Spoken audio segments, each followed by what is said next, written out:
what's up guys, I'm Jake from TodaysiPhone.com. I should be studying for my Spanish final right now, and here's big news this week. The iPhone 5 will not be coming in June or July, at least according to one AT&T employee. So this week, an AT&T customer noticed that their upgrade eligibility for the next iPhone got pushed back like 5 months. So this guy emailed AT&T to see what's up, and AT&T responded with the following message. Apple has informed us that they do not plan to release the iPhone in the June or July timeframe, though there will be a newer version in the future. Unfortunately, we have not been given a release time for the new phone. We will release this information on our website when it is available to us. So if anybody needed any more proof that the next iPhone was not coming in June or July, here it is. I mean, like I've said before, I can't say I'm very surprised just because Apple just released the white iPhone 4 and the Verizon iPhone 4 a couple months ago, so they want to keep these devices fresh on the market for a bit longer before they outdate them with the newer version. Now this kind of sucks for the people who stuck with the 3G or the 3GS in hopes of upgrading to iPhone 5 this summer. And anybody out there in this situation, how do you feel about them pushing back the iPhone 5 for a couple more months? Do you plan to wait it out for the iPhone 5 no matter how long it takes? Or are you going to move on to another device if it doesn't come out soon? Let me know in the comment section down below. My lighting is all weird because honestly, 30 seconds before I was about to film, 2 out of the 3 light bulbs in my big lamp right there just died. Okay, moving right along, iOS 4.3.3 came out this week, and it's a pretty minor upgrade. Basically all it does is some bug fixes, and fix that pesky little thing where Apple records your every move on your phone in an unencrypted data file. Now lucky for the jailbreak community, the exploit being used to hack iOS 4.3.1 and 4.3.2 will work on this newest iteration of the iOS software, so all the tools to jailbreak and unlock iOS 4.3.3 have been updated, so jailbreakers and non-jailbreakers can all feel free to update their device. Okay, next in accessory news, I want to tell you guys about this really cool case from Zag called the Zag Mate case with keyboard for the iPad. Now this is an aluminum case that really only covers the front of your iPad, so when it's on, your iPad basically looks like a little aluminum box with an Apple logo on it. However, this case does come with an optional Bluetooth keyboard and stand. What that means is you can stand your iPad up and use the keyboard basically like a laptop or a netbook. Now this seems like a pretty cool way to both protect your iPad and have a portable keyboard with you at all times. The official Today's iPhone rating for this device is a 3.5 out of 5. Our own Jennifer Dickert liked the case, but said that for the price, the build quality and fit and finish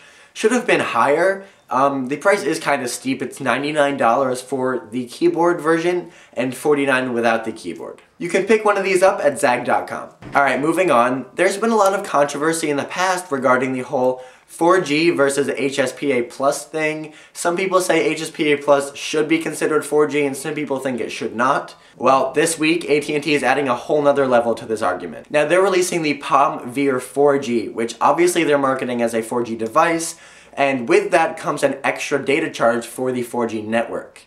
The only thing is though, it's not really a 4G device at all. Now the speeds that this device is capable of getting is 14.4 megabytes per second, which isn't even HSPA Plus, which usually gets around 21 megabytes per second. So the fact that AT&T is marketing and charging for this device as though it can get 4G speeds is ridiculous, but it's caused a lot of worry in the tech community for another reason. Now, if you remember, the chip in the Verizon iPhone is capable of connecting to both GSM and CDMA networks, which lends people to believe that this chip will make an appearance in the next iPhone, whether it's on AT&T or Verizon. Now the thing that really has people worried though is the fact that this chip can reach speeds of up to 14.4 megabytes per second, same as the Palm Veer 4G. People are worried that when this chip does make an appearance in the next AT&T iPhone, they will market it as a 4G iPhone and charge for it as such. However, the speeds that this chip can reach are really far from 4G, and I think that if AT&T attempts to charge for and market a 4G iPhone that can only reach speeds of 14.4 megabytes per second, they are going to have a lot of unhappy customers and a lot of people switching over. Now personally, I would be pretty angry if I saw or paid for a 4G iPhone that isn't 4G, but I want to know how you guys feel about this. Would you ever buy a 4G phone that's not 4G and pay for it just because it's the next iPhone, or would you switch over to a different carrier or wait for the next iPhone that is really 4G, or what? Let me know in the comment section down below. And finally, there's a rumor going around this week that when iOS 5 is released, Verizon iPhones will be able to have over-the-air updates instead of having to always update through iTunes on your computer. Now this is one of the coolest and most enviable features of Android devices, and I'd love to see this come to iOS. Now this probably won't be for all updates, most likely just the minor ones like 4.3.2 or 4.3.1, but even still, those are probably the most annoying updates because you have to plug your phone into iTunes, download the update, sync your phone, and then there's really no new changes to be excited over. So being able to do that on the run over the air is definitely a plus.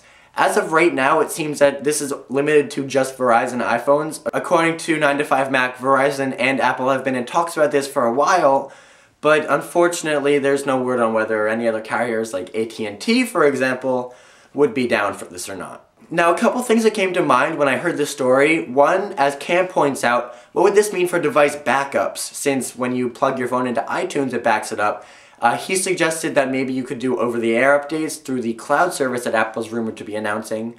Another thing that came to my mind was jailbreaking. You know, would an OTA update break your jailbreak or break your phone or not do anything? So it'll definitely be interesting to see how this plays out, but either way, I really hope we do see this on our iOS devices soon. Well, that's all the news for this week, guys. Muchos gracias por mirar.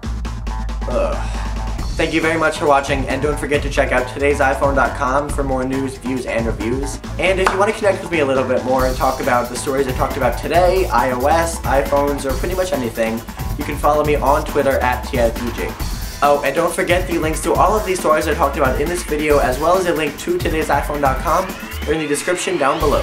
See you next week.